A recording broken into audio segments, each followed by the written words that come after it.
A very good morning to you. My name's Ed Nichols, and from the Dunstan Activity Centre Hub, we've been bringing to you now for over 5 months a series called Here and Now. Here and Now. And this is a listening service for those who really need to talk themselves out and be listened to compassionately pretty immediately. Perhaps they've waited a long time and they just can't find anybody to talk themselves out to. Perhaps they're quite lonely and even quite isolated, and basically they've had no one to speak to, and they need to talk about the things that are on their heart, their mind, things that are troubling us, things that are making life pretty awful. In the middle of a pandemic, perhaps concerns and worries and anxieties and all kinds of stuff. May I say to you that this listening service could be for you. We can set up for you an opportunity to speak. It could be by telephone if you wish, and initially you can contact me on 0191 460 4567, and then we can talk there, or we can arrange something different. You could also email me initially on ed.nichols, Nichols, @live.com, and again we can correspond by email, or by email fix up perhaps a Zoom meeting, or at a later stage a face-to-face meeting with masks and social distancing and everything like that. I want to encourage you, if you need to talk, don't get desperate, don't get low, don't get to a point where you think life isn't even worth living. Speak. Find someone to talk to.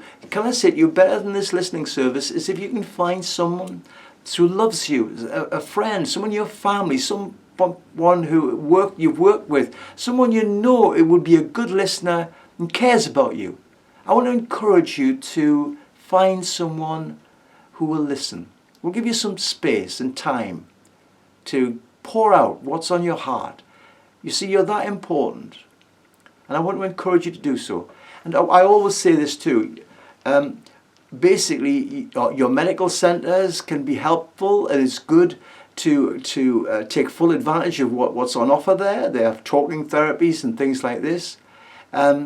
Sometimes, because of human resources, they cannot basically see you straight away, immediately, and so the service we provide is to kind of plug that gap, give it to help you immediately, to give you someone to listen to you immediately, but basically always be in contact with your medical centres who are there for your good. And the other thing, of course, is that there is this national Samaritans helpline, 24/7, an excellent service. So you can always pick the phone up and talk to someone who will compassionately listen to you. The important thing is, if you need to talk, perhaps you've needed to talk for years, months, weeks, or even days. But if you need to talk, if you need to get something off your chest, particularly if you're anxious or desolate, in a low mood, depressed, reach out and talk to someone. I want to say to you, there are people out there who care about you. You might think, oh no, they don't. I tell you, it will surprise you how many people care about you. People who don't even know you closely care about you. People who are strangers care about you, just because you're a human being, because you're you. And so I want to encourage you to take advantage of this service. Today I'd like to just give you an encouragement. Today we're talking about clearing your life from Hollywood illusions. Clearing your life from Hollywood illusions. Look at this graphic now, if you would. Can you see this is the famous Hollywood Hill? And it's in black and white. And the reason I've chosen this is because Hollywood is in black and white, whereas we live our lives in beautiful Technicolor. Hollywood is in black and white because Hollywood isn't real. The kind of ways that Hollywood wants us to think are not real. Often they are filling us with wants and desires for things that we don't really need. And so when our life is not like Hollywood, we feel somehow we've got some substandard life. Have you ever seen these Christmas movies that start usually now straight after the summer, which amazes me? So we're watching Christmas movies from about August to December. And what I notice about them is they're perfect. Or the people in these movies, whether they're children, whether they're elderly like me, they look good, they're handsome, they've got their hair. And they seem to change their clothes about 3 times a day. When they're getting ready for Christmas, nobody has any problems with the lights that won't go on. Nobody has any problems standing the tree up straight. Everything is perfect. And they say this is the way Christmas is meant to be. But it's not the way Christmas is meant to be. It's never the way Christmas could ever be. Because none of us have this perfect Hollywood home where everything is just perfect. Life isn't like that. And you notice in that, it starts off and you find out, well, who needs a partner, who needs a boyfriend, a girlfriend, a husband, a wife.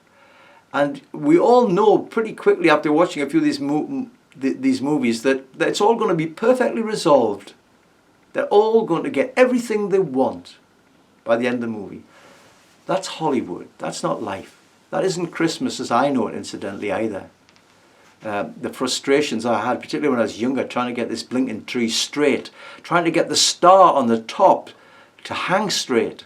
You know, putting the lights on the tree only to find out that one of them doesn't work and I'm going to have to find out which one. That's the way life is. Life isn't Hollywood. Life isn't black and white. It's in full technicolor, the full colors of life. So first of all, let me encourage you just to really take that in, because sometimes we are left thinking, oh, what's my life? I'm feeling really desolate. My life's not like that. Let me tell you something. None of our lives are like that. These actors who take part in it, their lives aren't like that either. So let's not have an unrealistic idea of life. Look at this graphic now. You see, Hollywood is about wants.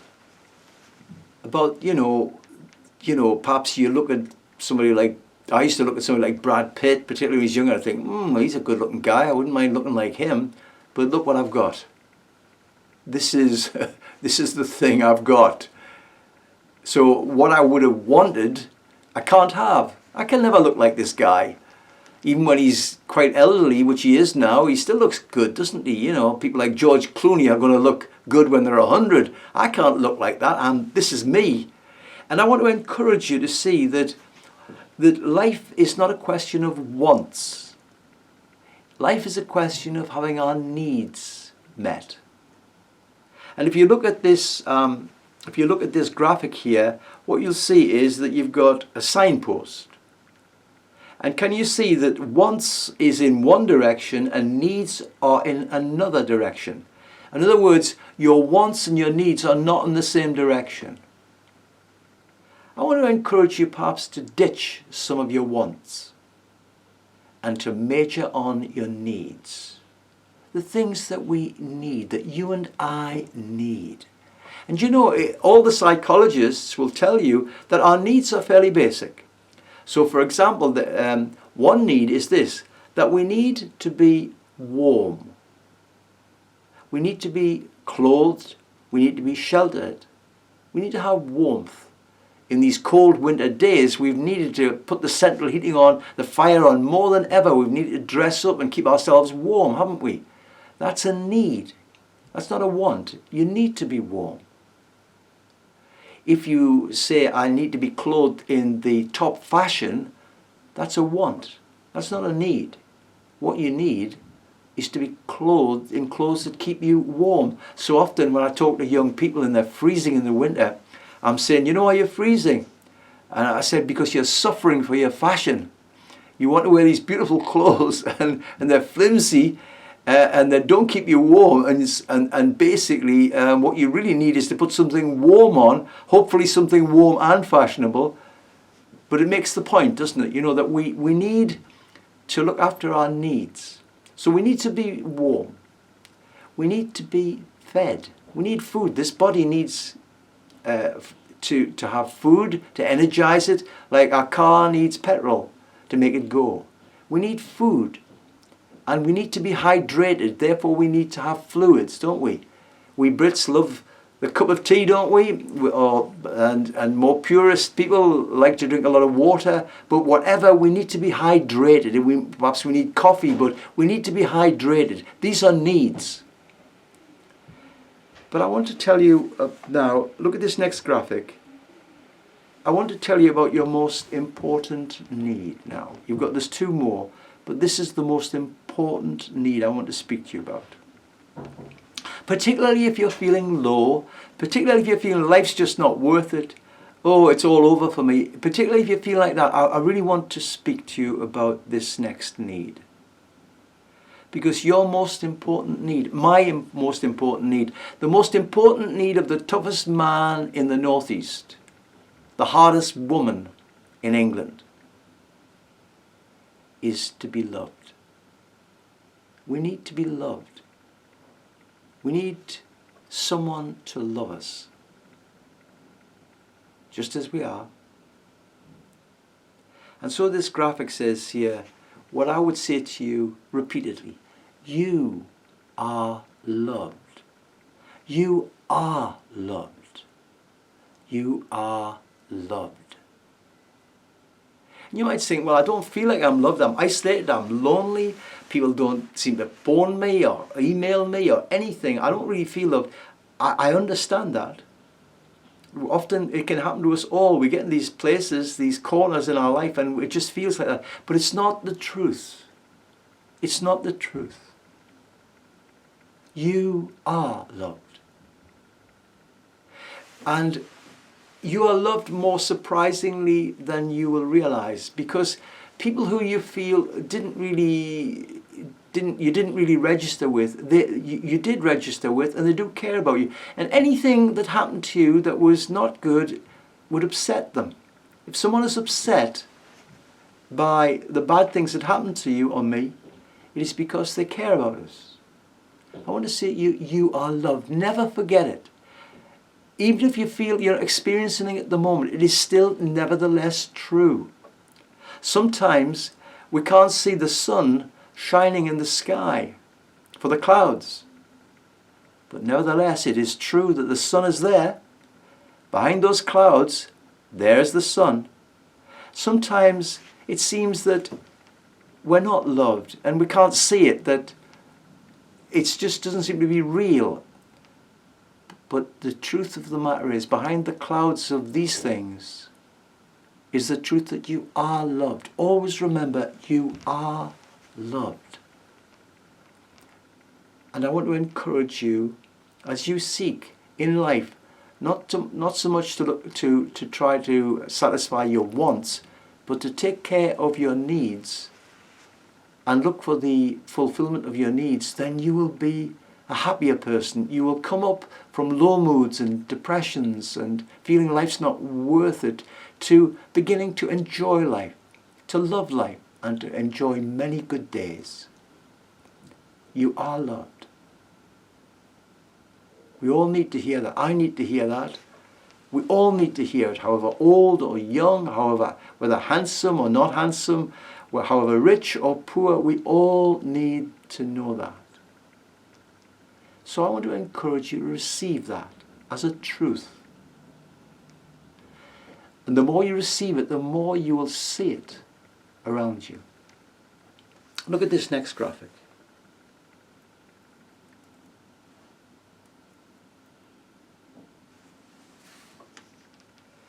When you begin to realize you are loved, it changes you inside, it changes the way you think. It's just something to accept, to believe if you want. Even when it seems as though it's hard to believe. I want you to believe it. Sometimes it's hard to believe, particularly up north here, that the sun is ever going to shine when the clouds are everywhere, but it will shine again. The clouds will open, the sun will shine through.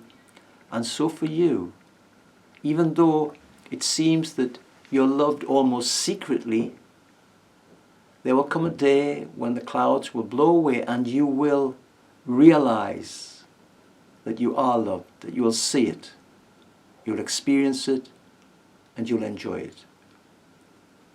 And so I want to encourage you to see that once this most important inner need is met, then it moves you forward in life. You are loved, and now you begin to love. And the last need is to love. You need to love. You need to love someone, something. Start to realize you are loved, and then to begin loving. And it might be just loving simple things. You know, I don't know about you, but I love British birds. I'm talking about the feathered variety in my garden. You know, I feed them, and I love to see them. I love to see their optimism. I love to see the way they whatever the weather is, they seem to get the courage to get up and get on and sing, and so they bless me. I love these little garden birds. I really do love them, and I love things around me. You know, I love the trees. I mean, I hope this does not sound, you know, sort of crazy and romantic, but I do. I love to see them. And I remember that these trees, they absorb, don't they, some of the bad stuff in the atmosphere so that our air can get more clean and pure. There's so much. I love sunsets. In this part of the world, we get some beautiful sunsets. Just about a week ago, I was going for a walk and saw this beautiful fire-burnt sunset. It was beautiful. We begin to love things, and then we begin to love people. We begin to love them. We begin to express kindness toward them. We begin, perhaps just in ordinary ways, just to say, hello, it's good to see you. Thank you. I've said this perhaps before, but you know, when I go to Aldi's, the supermarket, because I do my family shopping now, basically I am always impressed by the efficiency of these cashiers. My goodness me, how would you ever try to pack as quickly as they send all your foodstuffs towards you? It's impossible, isn't it? You can't do it. I've tried to keep pace with them. I can't do it. But I'll tell you what I've noticed, that they're usually kind. And I'm not speaking, you know, I'm not promoting Aldi against the other, you know, Tesco's and all the rest of them. I'm just saying that I go to Aldi's, and what I find there is kindness. And an opportunity for me to be kind. They're kind. They genuinely say, you know, good to see you, or, you know, have a pleasant day or something. And I really feel it's sincere, and it's a sign of, though I'm a stranger, that, you know, they do care about me. You know, I'm not just some old lump, you know, that they have to serve. But then I have an opportunity to say to them, you know, thank you for your thoughtfulness. Feeling loved, you see, I can then start to care for others and notice them and say, you know, you look like you've had a busy day. What time do you finish? Have you got long to go? You know, just little acts of kindness. Being loved, we can then love. I want to encourage you to see that our needs are quite basic. To be warm, to be fed, to be hydrated, to be loved, and to love. As you satisfy these needs, and they will be satisfied, may I say to you, your life will never be Hollywood. It will never be some black and white representation of life. it will be life in full technicolor, with all its ups and downs. You and I will yet find this is a place to be. It's good to be alive. And we can then look forward to seeing many good days and coming to a point where we can say, my low moods have gone away. And if they ever come back, I just remind myself of my basic needs and the low moods go away. I hope these little words and graphics are of help to you, because we all exist, I exist, you exist, we all exist to be of some good to each other. And this has been, if you like, my best today. If you don't think much of it, I'm sorry, but I've done my best. But may you and I live lives in which we know our lives have all their needs met. And above all, that we know we're loved,